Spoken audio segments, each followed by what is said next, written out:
nareo no ny amiko. Zany hoe itenena ny lainga zany be dehibe zao vehivavy zao vao aingana kely izy nyresaka tamiko androany tao anaty fotoam-bavaka mihitsy raha tsy diso any taraina za lazainy nivadiko hoe za mandeha mivavaka iny andeha hijangajanga hony. Eo olona manao saron-doso manao robe lava izy miala ohatrany dia andeha hijangajanga dia tezitra amin'ny vadiny. Zay le hoe itenenana lainga noho ny amin'ny Kristy tafiditra ao anatin'izay zany ianao ranabavy. Dia inona ny tenenin' Jesosy Tompo aorianan'izay? Mifalisy miravoravo ianareo fa lehibe ny valim-potianareo any an-danitra fa toy izany ihany koa nanenjehana ny mpaminany izay talohanareo. Voalohany indrindra aloha ny azon'ny olona enjehany dia sambatra izy. Faharoa, inona ny mahasambatra azy? Azy ny fanjakan'ny lanitra. Ny olona azo antoka fa handova lanitra zany enjehana matenzika mihitsy izy amin'ny fahamarinana. Zany dia tokony hampifaly anao zany. Famantarana voalohany fa handova lanitra ianao mandeha amin'ny fahamarinana. Enjehan'ny olona foana ianao ataony matenzika ohatran'ireny inona ireny, ohatran'ireny dia tena hoe mpangalatra ireny. Ny mpangalatra eo an-tanàna indray ara no ajajainy zareo. Fa ianao mpivavaka mijoro amin'ny fahamarinana indray no enjehany. Na dia ataony olona an'izany ianao azakivy amin'izany ary azaketraka amin'izany. Fa anao ny fanjakan'ny lanitra. Ozy mihitsy Jesosy azy ny fanjakan'ny lanitra. Riavana, anao mihitsy le fanjakan'Andriamanitra. Azo antoka zany fa handova lanitra ianao enjehana io. Raha tsy mivadika mihitsy ianao amin'ny fahamarinana hijoroanao io, enjehan'ny olona anao ny fanjakan'ny lanitra. Faharoa zay, fahatelo, mifalisy miravoravo. Fa lehibe ny valim-potianao any an-danitra, vokatra telo be zao. Efatra miaraka amin'ilay ary amin'ny bokin'ny Apony Petera ary. Voalohany, sambatra. Faharoa, azy ny fanjakan'Andriamanitra. Fahatelo, lehibe ny valim-potianao any an-danitra. Faefatra, fa na ny voninahitra dia ny fanan'Andriamanitra mipetraka ao anatinao. Inona no ambaranao amin'izany? Mbola ho kivy ihany ve ianao? Mbola hiverin-dalana ihany ve ianao? Efa nilalovan'ny mpaminany talohanareo o Jesosy. Ianao miaritra eto ambonin'ny tany amin'ny fanenjehana io, misy valim-potia lehibe manomboka miangona any an-danitra any, omanin'Andriamanitra ao anao. Ary amin'ny fotoana hidiranao amin'izany lanitra izany, tsy nanenenanao ny miaritra teto ambonin'ity tany ity ravana malala. Tsy nanenenanao ny miaritra fanenjehana teto ambonin'ity tany ity, fa ho faly ianao mahita an'izany hoe valim-potia lehibe omen'Andriamanitra anao rehefa tonga any an-danitra ianao. Izany no ampahirezako anao androany. Tsy fotoana ny fiverenan-dalana izao. Ary tsy manam-potoana hiverenana lalana zany tsika. Tsy manam-potoana hielana amin'Andriamanitra zany tsika. Tsy manam-potoana angatsiatsiahana zany tsika. Ny fotoana men'Andriamanitra tsika dia fotoana hiazakazahana amin'ny fahamarinana. Zany io fe-potoana ny menantsika io. Samy mena fotoana daholo ny olona eto ambonin'ity tany ity rehetra. Io fotoana omena io, fotoana nomenanao hiazakazahana io, fotoana nomenanao hijoroanao amin'ny fahamarinana io, fotoana omenanao hampitomonao ny ara-pananao amina vavaka sy fivadikanana ny alim-bavaka hitadiavana ny tavan'Andriamanitra. Fa tsy misy fotoana nomenanao hiverenana lalana mihitsy io fotoana io. Tsisy fotoana nomenanao akivikivy ianao mihitsy na hoe hipetrapetrahanao fotsiny hoe za tsy mahavita mivavaka tsony. Tsy nomenanao amin'izany ny fotoananao. Fotoana omenanao hanompono an'Andriamanitra ny fotoananao io ravana malala. Dikan'izany, aoka ianao hifaly. Mbola manoro hevitra ny tompo hoe mifalisy miravoravo. Rehefa enjehana ravana malala ny tompo mifaly. Mianaran'izany toetra zany. Na dia lazain'ny olona fa misy favoazana kely ary ianao, aza mirarahan'izany. Hoe arakaraka ilay andalovany iny ady vao maha izy mifaly. Mifaly satria inona mampifaly atsika? Atsika voalohany indrindra, atsika ny fanjakan'Andriamanitra. Fahatelo, valim-potia atsika any an-danitra. Riavana malala. Tsy irery ianao fa manana an Jesosy. Miatrikady aloha ianao zany zao. Ao anatin'ny fanenjehana aloha zany ianao zany zao. Ny fiatrehana ny fanenjehana zany mifaly. Aleo mifaly. Aleo mifaly foana. Falisy miravoravo. Ary azagagany amin'izany ianao. Ny olona marina tsy maintsy enjehany. Ny olona mavita zavatra tsy maintsy enjehany. Ny olona amiratra ny fiainany tsy maintsy enjehany izy. Tezitra Satana raha vao ianao no mamiratra. Ahoana moa ny amelan'ny Satananao tonga dia hisandrasandratra fotsiny zany? Ahoana ny amelan'ny Satananao tonga dia amiratra fotsiny? Avy any amin'ny jentilisa avy any ianao dia miditra amin'ny fahamarinana dia tonga dia amiratra fotsiny eo ve? Tezitra izy fa afaka teo am-pelantanana ianao. Dia miezaka izy mampiasa olona na mampiasa zavatra be dehibe anakiviana sy ampiverin-dalana anao. Fa aza miasa aloha amin'izany ianao manomboka androany. Mifalia ianao manomboka eto. Fa olona misy fahasoavana ao anatinao matoa enjehana ianao. Misy fanan'Andriamanitra ao anatinao matoa enjehana ianao. Pirofo ny fanan'Andriamanitra mipetraka ao anatinao, tsy miverin-dalana zany ianao. Ary tsy kivy zany ianao. Tsy mihena zany ny herim-bavaka ao fa vao miahy ianao mirehatra. tadidinao tsara ve le tamin'ny fitiavana voalohany efa nandalo an'izany daholo nge tsika rehetrarehetra efa niaina tamin'izany fanenjehan'izany daholo nge tsika nene tamin'ny fotoana anala fanadinana bakalorea tamin'izany fotoana izany no natsoan'Andriamanitra zany ny zavatra niainanay nandalo fanenjehana tamin'izany fotoana izany efa niainana zany fa iny mihitsy le tena mampatsiro an'le fanompona tena zao mihitsy le tena izy le enao le manapa-kevitra ami'roso amin'ny fahamarinana de misy fanenjehana iny le tena izy iny raha venao tsy enjehana tsy mirehitra mihitsy ianao amin'ny fanompona tsy zavatra manaitaitra anao mihitsy fa ny olona enjehana sambatra taitaitra foana izy vao mitady angatsitsika izy de mahita le tabataba le vadiny de marary fo kely de lasa mandoalika jesosy hitanao ny ray ny tabataba nataony tamiko hitanao ny ray ny fanesofesona nataony tamiko mampirehatra le fanenjehana mampazoto mivavaka le fanenjehana mampiazakazaka le fanenjehana tahaka ny olona enjehana biby masika tsisy olona enjehana zany enjehana biby masika ka andeha moramora kely fa tsy maintsy miazakazaka mafy miazakazaka mafy mampiazakazaka mampirehatra mahasalama ara-pana ny fanenjehana profony zany dao hijery baiboly tsika ato amin'ny bokin'ny Timoty dao madika baiboly kely tsika ao amin'ny bokin'ny Timoty misy an'izay tsara mihitsy ao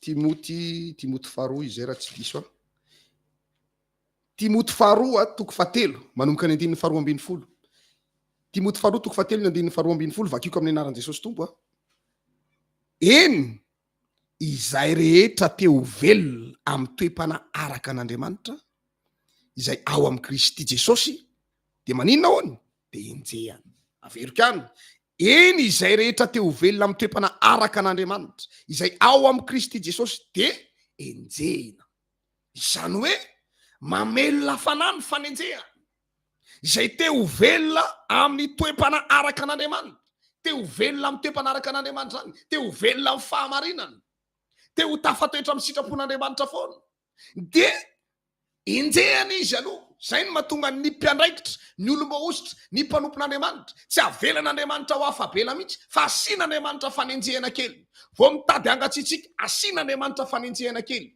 vao mitady ho maimaina asian'Andriamanitra fanenjehana kely vao mitady ho varimarina foazon'Andriamanitra amin'ny fanenjehana satria iny no mahavelona ny toe-pana araka an'Andriamanitra ao anatsika de enjehana izy ho ny voalazan'ny baiboly zay teo velona amin'ny toe-pana araka an'Andriamanitra ao amin'i Jesosy Kristy de enjehana mahavelona fanany fanenjehana zay ny tenenako hoe sambatra ianao zay enjehana io ianao no mieritreritra hoe mijaly be mihitsy hatramin'ny idirako tamin'ny fahamarinana tsy ry afako tsy mijaly be ianao sambatra be ianao sambatra be mihitsy ianao io ka mampahery atsika rehetra zay maheno an'ity onjam-peo ty ny mpinony kristianina miara-mivavaka ny mpanaraka ny onjam-peo fotsiny sambatra daholo tsika rehetra zay enjehana sahi mandray fanapaha-kevitra iroso amin'ny fahamarinana aza misalasala itsony iroso amin'ny fahamarinana ianao zay kivy nohony amin'ny fanenjehana rehefa tavaverin-dalina nohony amin'ny fanenjehana miverenaingana ianao amin'ny fahamarinana miverenaingakaingana ianao amin'ny fahamarinana fa olona sambatra ianao teo aloha iny fa ianao ny diso hevitra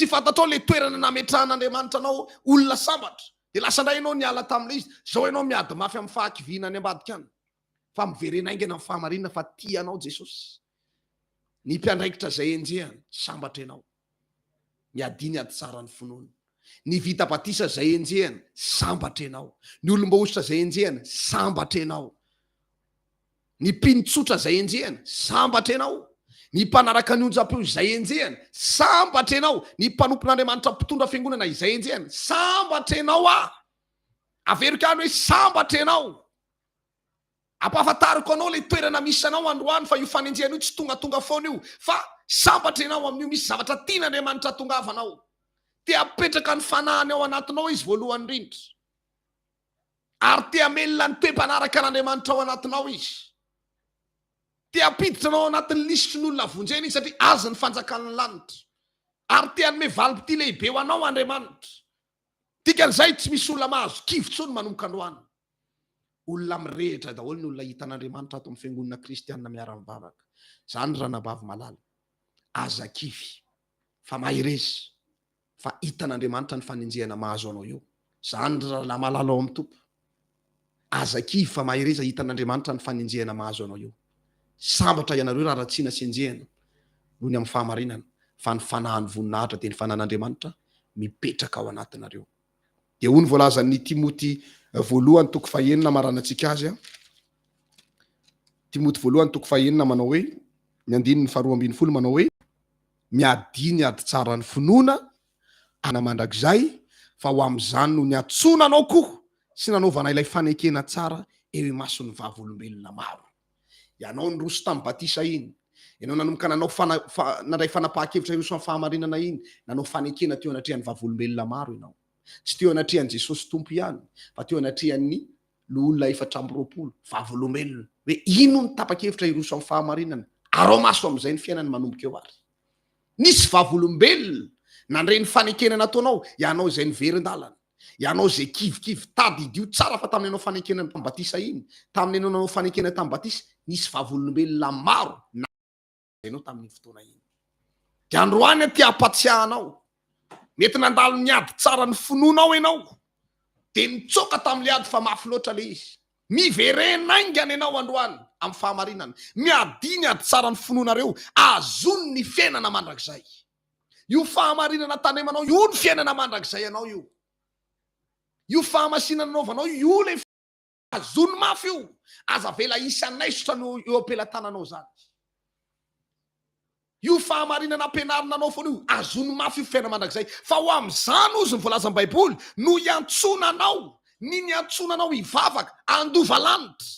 Tsy natsona ameny fiangonana, tsy natsona amena volo, tsy natsona ho afahana amin'ny finaretina fotsiny, natsona andova lanitra mandrakizay. Dikan'izay, efa nomenanao ny fanalahidy ny fandovana ny lanitra, le fampianarana fahamarinana be dia be reny, azony ny fiainana mandrakizay. Dia ny ety ambonin'ny tany ianao, dia efa miazona an'le fiainana mandrakizay sahady. Tsy hoe ety ianao mangozozo mitady hivaha amin'ny fahamarinana, fa azonina ny fiainana mandrakizay satria io no andry natoana lehibe, andry toana lehibe fikiranao afahanao mandova ny fiainana mandrakizay ilay fahamarinana io. Dia ny ety ambonin'ny tany ianao dia efa mamikitra an'ilay fiainana mandrakizay. Rehefa miala eto ianao dia tafiditra any. Ilay fahamarinana tandremanao io ilay fiainana mandrakizay. Azony ny fiainana mandrakizay fa amin'izany ny atsonanao. Mintsy manantena fa voaraintsika ny afatra tamin'ny ity ano ity a. Tsy irery ianao fa manana an' Jesosy, miadiny ady tsara ny finoanao. Azony ny fiainana mandrakizay fa ho amin'izany no niatsonanao. Ho amin'izany no niatsona antsika rehetra samy mahireza. Manomboka sabata zao na manomboka rapitso alakamisy, ho an'izay kivikivy na miverin-dalana rehetra, tonga dia tonga avy mivavaka aingana. Tsy mila hoe tamavaka apôstôly mba ho tafaverina, tsy mila an'izany, fa tonga dia mandraisa fanapahan-kevitra ianao, tonga dia miverena raha tapa-kevitra marina hiverina amin'ny fahamarinana. Tonga dia fanapahan-kevitra entitra ny raisinao. Aseho eo anatrehan'Andriamanitra fa mijery anao Andriamanitra ao anatin'izao toriteny zao a, hanapa-kevitra ianao sa tsia. Tonga dia mandraisa fanapahan-kevitra. Aza miandro hoe amin'ny sabata vao tonga, fa tombo rapitso alakamisy tonga dia manomboka. Mandeha mifady an'ny eny am-piangonana ianao, dia ho hitanao ny voninahitr'Andriamanitra. Mitohy ianao ny sabata rehefa avy eo a, miatrika voaloham-bolana, mpandresy ianao satria manana an' Jesosy. Saotra ny tompontsika eny amin'izany afatra izany. Raha io misaotra anao amin'ny anaran'i Jesosy Kristy avy any Nazareta, nitondra teny fampahirezana ho an'ireto vahoakanao reto androany. Maro tokoa ny mpino kristianina mandalo fanenjehana ankehitriny tompo, mandalo ady noho ny amin'ny fahamarinana. Matoky anefa izahay tompo, fa matoy no nametraka ny teninao teo ambavan'ny mpanomponao androany, dia tsy mandalondalo foana ireny ady ireny, fa ianao dia malala ny hevitra hiverana anay, dia hevitra tsy hitondra loza fa fiadanana tompo. Dia manomboka eto izahay dia hanapa-kevitra iroso hatramin'ny farany amin'ny fahamarinanao. Ny ady lalovana io kay tompo, profo lehibe eo anatrehanao, eo anatrehan'ny olona rehetra, fa sambatra izahay. Deranao ny fanahiko tompo, mankalaza anao mandrakizay, raiso ny atsambony. Atolotra anao amin'izao ora sy fotoana izao, amin'ny anaran'i Jesosy Kristy avy Nazareta. Misaotra tompo. Amen. Ya, izay ny afatra nentina hiditra amin'ny tapany faharoa amin'ny fandarana isika. Hotononoko ny laharana tarobia fa antsika rehetra mandefa ny afatra amin'izao ora sy fotoana izao dia andefa hira ray isika ao aorianan'izay a. Dia ao aorianan'ny hira zany mamaky ny afatra isika.